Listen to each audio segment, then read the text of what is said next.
To be completely honest, I'm not convinced that anybody knows how many nights of rioting have already happened in Portland because people keep giving different numbers. I'm seeing 77, 76, 78, 79, 80. It's hard to know for sure, but I think we're at night 77. I don't know how important it is to count the numbers, but it's getting worse. And that's the real issue here. Last night in Portland, they marched through residential neighborhoods unimpeded. I kid you not. This was it. The state police have retreated from the city. They said the DA will not prosecute these criminals, even if they assault officers. And now Antifa, Black Lives Matter rioters are just marching around, as Andy No describes, marauding. I love that word. And I was like, I'm not entirely sure marauding is the right word. I looked it up. I guess it actually makes sense. But we'll talk about what's going on in Portland. I got to show you this story first. Seattle Black Lives Matter protesters demand white people give up their homes. They marched through residential neighborhoods and they demanded white people give up their homes. Where are the police? Well, the police are being defunded. What's going on in Portland? Why can't they stop the rioters going through the neighborhoods? Oh, because the district attorney is a far left militant, as far as I would make that assumption based on who he associates with. And thus, your extremist morality police, they're here. And these cities voted for it. Now they're going to flee and they're going to leave behind this wake of destruction. You either voted for it or you didn't vote. And I assume a lot of people who didn't vote will leave. I also believe there's a lot of people who are probably voting for Republicans, but just couldn't muster up enough to actually get a Republican to defeat these crazy, extremists. And now the city's become a wasteland. Too many people are complacent and they need to pay attention to what's going on. Otherwise, they will come to your house next. How many times have I told you they're going to show up to your house? I didn't predict this, that they would go to residential neighborhoods and demand people give up their homes. But I can make many assumptions about what is the next step in going to residential neighborhoods, beating up residents, and then demanding their homes. There's not going to be any police to help you. And a lot of these states, not particularly Washington and Oregon, but many states, they make it very difficult for you to own a firearm to defend yourself. So what happens when your police are defunded? Because we're seeing police be defunded across the board. And then the morality police show up and there's no district attorney to do anything about it. And they take whatever they want. That, I think we're going to start seeing some more stuff like this. Let's read the story and then we'll get into Portland. Seattle Black Lives Matter protesters demand white people give up their homes. They were chanting, "Give up your house, give people back their homes. What are you going to do about it? Open up your wallets." Give them back their homes? You can make an argument, I suppose, about land, and Native Americans, but that's a whole other argument and not one I particularly find compelling in any capacity. Because what are we going to do? Are we going to go to every single European nation and try and calculate who lived there before anybody else? That's ridiculous. People have houses. That's about it. They live there. But it's not about what's right or wrong. It's about them taking power.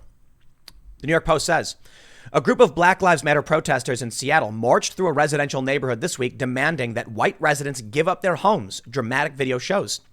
Footage of the Wednesday demonstration posted to Twitter shows a crowd of dozens chanting Black Lives Matter before an unidentified man projects his ire toward nearby white residents, saying they're living in a historically black section of the city, as another woman in the crowd yells that they should give up their homes, the clip shows. Do you know that before your white A came here, this was all black people, the man says? Do you know people like you came in here and basically bought all the land from the black people for less than it was worth, kicked them out so you could live here? Do you know that? The man continues, because if you don't, now you effing do, now do something about it. Okay, so correction. They're talking about gentrification. It's nonsensical. If somebody sells their property, they got paid for it. That's ridiculous. The only thing we can actually see from everything they've demanded is that they're really just demanding communism. I think about it. Pay gap. Why is it that some people get paid more for one job than another job? So what do you want? Everyone get paid a flat salary for every job, no matter what it is they do? That makes no sense. What about this? Well, the property is actually worth more. It's worth more now because, repairs and gentrification. Are we supposed to make it so that every property costs the exact same? And also, I take issue with the kind of racial, I don't know, I guess you can call it racialism from groups like this that are saying this neighborhood was this race, therefore return it. Dude, this is America, man. We're a melting pot, remember? Another woman in the crowd then urges the residents to open their wallet as the man continues to yell at the unidentified residents off camera. So how do you plan to fix it, the man continues, as a gentrifier, because you are part of that problem. A woman with a megaphone then urges the residents to give up their house, the footage shows. Give black people back their homes. You're sitting there comfortably, comfortable as F, as if they didn't help gentrify this neighborhood. I used to live in this neighborhood, and my family was pushed out. And you're sitting up there having a good time with your other white friends. A second clip reportedly shows Black Lives Matter demonstrators and Antifa calling for white people to get the F out, as others in the crowd call for reparations. Give us our S back. Yet another clip apparently shot in the aftermath of the protest also shows demonstrators threatening a business owner. I want to clarify, they keep saying protester and demonstrator. Right now, this story, they're not burning and destroying everything. But I still don't think you're a protester if you're threatening people based on race and demanding their property. So whatever, man, you call whatever you want. They were threatening a business owner who allegedly called the cops to report that a window had been shattered at his business. You're being racist. You're being racist. A protester tells the unidentified white business owner, check your privilege, check your privilege. If you try and call the cops because they smash your property, you're a racist now. How insane is this? This was never your neighborhood, the man's rant continues. This was never your neighborhood. The mask-clad white man then refuses to identify his business before being threatened as he walks away, the clip shows. Yeah, we'll make sure to support you, they continue. Hey, look, we don't know what happened. We ain't seen S. We don't know S. You better hope we don't find out, though. That's not a threat. That's a promise. One of the protesters was then taken into custody. It was a second man who yelled, that's a promise. One of the protesters was then taken into custody for alleged vandalism, as other Black Lives Matter demonstrators yelled obscenities at cops, footage shows. Seattle Police Chief Carmen Best stepped down this week, effective September 2nd. Okay, let me tell you something. I've been watching videos, man. I'm sure most of you have. I saw the videos out in New York. People standing randomly in the street. These cities are becoming the Wild West of political zealotry and fanaticism. In New York, there was a video of like random people just walking through random streets. And when a car tries driving through, they block him and start screaming at him, back up. Not for any real reason. Just because they have that power, because there is nothing anyone will do to stop them. It's going to happen everywhere. Did you know that they raised the bridges in Chicago again? I kid you not. If you're familiar with Chicago, raising the bridges shuts down access to a large portion, and it's very difficult to get back into the downtown area. Chicago's got a river that goes through the downtown. All the bridges get lifted up. Now nobody can cross, except for like one key area for emergency vehicles and general traffic. They're trying to restrict the flow into the downtown area. They restricted access because of the rioting and the looting, and none of them will ask Trump for help because they have too much pride, I guess. Take a look at this. Kaylin from Scriber says, hundreds of Antifa militants are marching through a residential North Portland neighborhood. Take it to the streets and F the police. Now I have this tweet from Andy No. He says, a Portland resident caught up in the Antifa protests says he was beat up. His head is bloodied. Now, full disclosure, Andy tweeted a video of the incident. And the man has blood on his face. YouTube does not allow me to show you the actual violent activities. I know, but listen, as much as I would love to let you know and show you what's going on, there are people who have, told me in the past to blur and they're, graphic images. They don't want them shown, specifically because people have kids who want to watch, kids who sit with them and they listen in on things like this. But I'll just tell you this.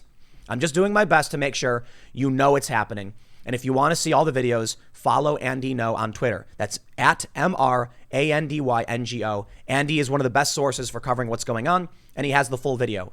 But you've heard it. A local resident was bloodied up. And here we go. Police repeatedly block North Portland march.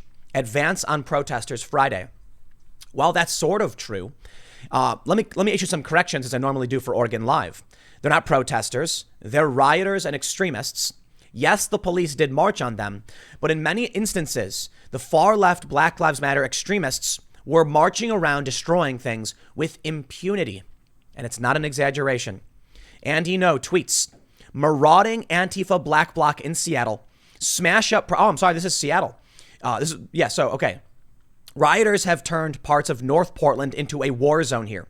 It takes a group of officers to make an arrest of an Antifa militant. The person tries to steal a baton from police. Meanwhile, Antifa legal observers get his info so they can bail him out. So correction. I confused Seattle with Portland from the tweets from Andy.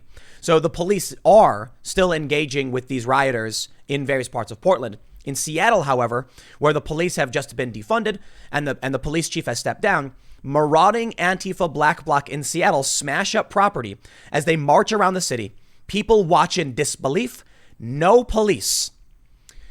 I don't know. I mentioned this earlier. I don't know if marauding is the correct term.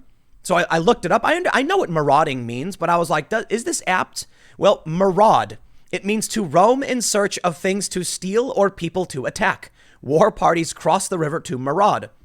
Okay. It's similar to plunder, but, to be completely honest, I don't know if I guess you can argue they're plundering. I don't think for the most part they're actually stealing. In Seattle, they smashed up the windows of a ton of businesses and then took all of the merchandise, threw it in the middle of the street and torched it. So that's something else. It's literally The Dark Knight. You ever see The Dark Knight, the Batman movie? There's that scene where Michael Caine is talking to Christian Bale, where, Alfred is talking to Bruce. And he said, the Joker is a different kind of villain, right? He tells him the story about how these gems were being stolen. One day the guy finds a kid playing with this ruby, and it turns out the guy who was stealing them was doing it just because he thought it was good sport. He didn't actually care for the value of the items. And that's basically what's happening in Portland.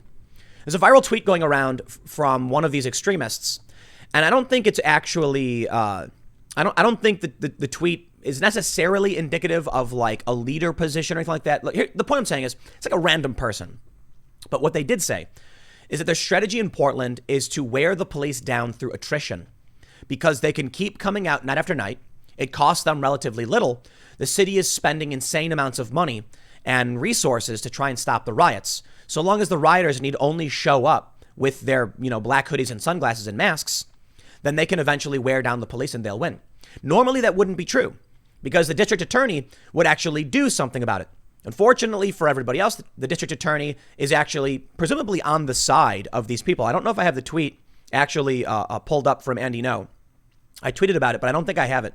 Basically, he mentions that the new DA who says they're not going to be prosecuting Antifa recently went on a radio program to do an interview with far left extremists, talking about reimagining community policing. And this is what they mean. I'm warning you guys. I know you watch these videos, so you've probably heard it enough, but take this seriously. Share, if you want to help support the channel, you can share this. You can subscribe. You can follow my main channel at timcast.net. But I am telling you, people need to know that it is only a matter of time before they follow through on their threats and they make people give up their homes. They will come to your house, they will throw you out, and they will laugh about it. And there won't be any police to do anything about it. I've already heard these stories of people who buy homes and then they'll like go on a work trip for the weekend, come back and there's someone living there and like broke in and trashed the place. And the police are like, we can't, it's a civil dispute. The person living there says, I've always lived here. And the cop will be like, we can't evict them. And you're like, they broke in. They don't live here. They're criminals. The stories like this happen. And it's particularly bad for people who go on vacation. Squatters will come and be there for a few weeks. And they'll be like, nope, we've been here for a long time. They're trying to evict us. And the cops say, civil dispute, we can't get involved. So what happens when Black Lives Matter extremists show up to your front door, kick it in, walk in your house, and start banging pots and pans and screaming, and there's like 100 of them, and they grab you and they throw you out, and that's it, and they lock your doors? What do you think's going to happen? The cops going to show up and do anything about it? They might, but I'm kind of leaning towards, I don't think so. I really don't think so. I mean, just think about the circumstance, right?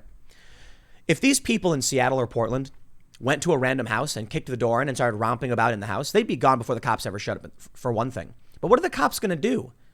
Like, well, seriously, what could they do? Are they going to surround the house and say, get out? Maybe. But the prosecutors won't arrest anybody. Well, won't prosecute. To be fair, the Multnomah County DA said, unless it's deliberate property damage. What if it's the one person kicks the door and runs away and other people just go in the house and sit down and refuse to leave? They're talking about taking people's homes. I don't know how the police would be able to accommodate getting these people out without everything being destroyed, especially when state police already said, we out. I don't think the Portland police are going to be able to stand up for much longer. And this is what will happen when there's no cops. If they defund the police or disband them like they did in Minneapolis, and I know a lot of people don't like hearing the pessimism or whatever, but I'm telling you, man, they're marching through neighborhoods saying these things. The next step is, after the police are disbanded, they take them. They're gonna kick the door in and be like, this one's mine. And what could anyone really do to stop it? Now, to be fair, in Oregon, I believe it's an open carry state. I think so. You can bear arms, at least in your home for sure. Some states are not castle doctrine states. Some are partial castle doctrine. I think, you're nuts if you want to stay in these cities. However, a lot of people have no choice. You can't just sell your home. Your equity's tied up in it. It's all you have, or you're underwater in your mortgage, just whatever. A lot of people might have houses and they might be trapped. Some people might be renting and they don't have the money for a deposit, or last month or whatever to move to a new property, let alone to get in a vehicle and actually drive somewhere. So they have no choice but to stay. And this is what brings me to the last little bit portion of this segment. What's going to happen come November? I know a lot of this may seem pessimistic, but I'm going to give you the optimism right now. At least, well, it's not necessarily optimism for everybody, but at this point, I think so. I do. I think Donald Trump is looking at a potential landslide. I'm not exaggerating. There's been periods where in the past where I was like, Trump's going to landslide for these reasons. And then there was some negative things that happened. And I'm like, wow, this is starting to look bad for Trump, actually. Now I'm starting to be more convinced that Trump is on track for a landslide. Notably, he's going after New York. Trump wants to be the first president since Reagan to win New York. And he might even try to get California. People are fleeing these places, and that's bad. But what about the people left behind? They're panicked. Do they think the Democrats are going to do anything to help them? I don't believe so. Donald Trump will. Trump sent the feds out in Portland, and the feds did their job. It was the Democrats in the state who told him to back off. So Trump did. And then the state police retreated from the city saying, we can't do this. Amazing. Their local politicians have failed them, and the federal government is their only choice. I think this is the biggest mistake of the left. And I wonder if this is why Joe Biden be hiding. You may have seen a tweet. I tweeted this out. Chris Wallace of Fox News said he is shocked the Biden campaign has sent out no one to talk about their plans just before the DNC. It's never happened before, or at least in a really long time. Because, TV didn't exist at one point, but he's never seen it before. Biden's not campaigning. I think Kamala and Biden might be throwaway candidates. They know they're going to get steamrolled in the election. And we may see a 49 state landslide, maybe a 50 state landslide. That'd be amazing. I don't think that's ever happened before. I'm not entirely sure. I mean, I guess technically George Washington, but there weren't 50 states, but a total state landslide. Just because everybody was like, all right, you do it, right? I don't know exactly what we'll see. Part of me is still worried that the Democrats will win because I don't trust the system. And I think the establishment plays dirty games. But all of this stuff, it's forcing people who have no choice but to stay, to consider their real options. It's activating the silent and sleeping majority. People who normally don't get political because they don't have to, now have no choice but to stand up and do something. And the first and most important thing they can do is vote. At the very least, maybe it won't be Donald Trump who landslides. Maybe it will be Ted Wheeler, the mayor of Portland. It might be the governor, Kate Brown. It might be the AG. Everybody just gets wiped out in the next elections. These states might turn red at local levels. Donald Trump is going to try and win New York. And I got to say, I think he can do it. I really do. I don't believe the polls. Apparently, Bill Maher was saying something similar, that Biden is not comfortably ahead. And these people, in my opinion, like Bill Maher, it's unfortunate that he won't actually pay attention. I feel like people like him are semi-retired. They're just, they come on the show and they say, what's my script? Okay, and I'll read it. And if Bill Maher actually knew what was going on and actually had a conversation about it, he'd probably begrudgingly support Trump. And I mean it. That's why he needs to have a real conversation with somebody about what's going on in these places. Let me ask a simple question to the people like Bill Maher, the holdouts. You've seen now 77 days of riots. On night 39, when they broke into the courthouse, Trump bolstered federal law enforcement to protect the building.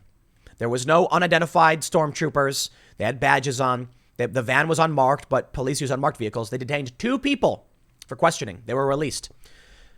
A judge ruled this was not a widespread practice. What are you complaining about?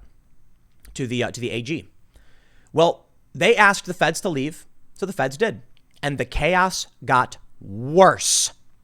So why, Bill Maher, should any regular, rational American trapped in these cities who can't afford to leave, who lost their jobs, who are terrified, support a Democrat who failed them and is supporting the ongoing riots. Ted Wheeler came out and stood with them. He didn't give in to their demands, but he did. He stood with them. He got gassed while they were throwing explosives. Then he went back inside. They declared a riot a half an hour later. Kate Brown has repeatedly demeaned and called out Trump. They are pandering to the extremists while the residents suffer. So for all the problems with Trump, all the things you don't like about him, you're gonna have to give me a good reason why I should support the people who won't stop the crazies versus the guy who will. I'll tell you what, arguing about Trump's policies and demeanor, in my opinion, it's a luxury. It is a luxury because survival comes first. And right now there's extremists marching through neighborhoods, vandalizing property, marauding, beating people on multiple occasions now. And Trump is the only one who said he will enforce the law. All they need do is ask. But they won't. They say, no, get out. So you can argue that Trump's got a potty mouth. You can argue that he's got bad policies. There's a lot of things I wouldn't want to vote for a Republican for. There's a lot of classical wedge issues from the past decade that I wouldn't want to support. But right now, all of those things are luxuries. The one thing we're dealing with that needs to be addressed is survival. If they're going to come to your neighborhood and burn things down, and you have the option, and that's your immediate concern, and you have the option of some Democrat who's not doing anything about it, and a Republican who's saying, I will end this. Just say the words, and we will send out law enforcement to arrest these terrorists. I know who I'm voting for, because we can't have a real discussion about policy and progress in this country when people are running around smashing and destroying things. And that's what's going to keep happening. And I'll tell you what happens next. Tomorrow, I'm going to wake up, like I've been saying, and I'm going to be like, oh, look at that. It's night, 78 of the riots. And guess what? It got worse. I know there's a lot of people who don't like the constant negative stream of information. It's really what news becomes. And that's why I try to say the optimism here is that maybe there's a light at the end of the tunnel, light at the end of the tunnel, especially if you're a Trump supporter. If you're not a Trump supporter, it's, hey, man, it's better than nothing, right? And that's why I think a lot of people are going to begrudgingly vote for Donald Trump. There have been some people who ask me, like, why would you say begrudgingly, Tim? And I'll make it simple. It's because I'm being forced to do it. It's not a choice where I'm like, look at this list of policies from the president. These are great.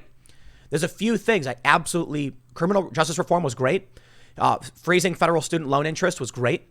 Afghanistan, these are things I'm happy about. And Trump's got multiple issues that he's done that I'm happy about. And he's dramatically improved his behavior in the past several years. So you know what? It's begrudging because they're forcing me to do it. But as I've always said, Trump is bad. He's not that bad. He's not that bad. In fact, he's good on many things.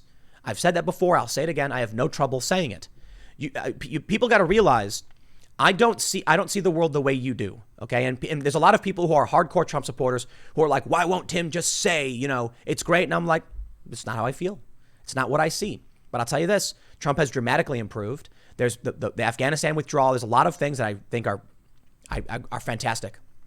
He did great for the economy. So you know what? At this point, it's about survival. The Democrats are not going to protect us as these riots get worse and worse and worse. So I think the optimism here is that people are going to be forced to vote for Donald Trump. And that means there may be an opportunity to end the chaos. We'll see how things play out. I'll see y'all tomorrow again for my morning updates. But I will have another segment coming up at 1 p.m. on this channel. And you can also go to timcast.net for my main channel, which will be at 4 p.m. Thanks for hanging out. I will see you all at 1 p.m.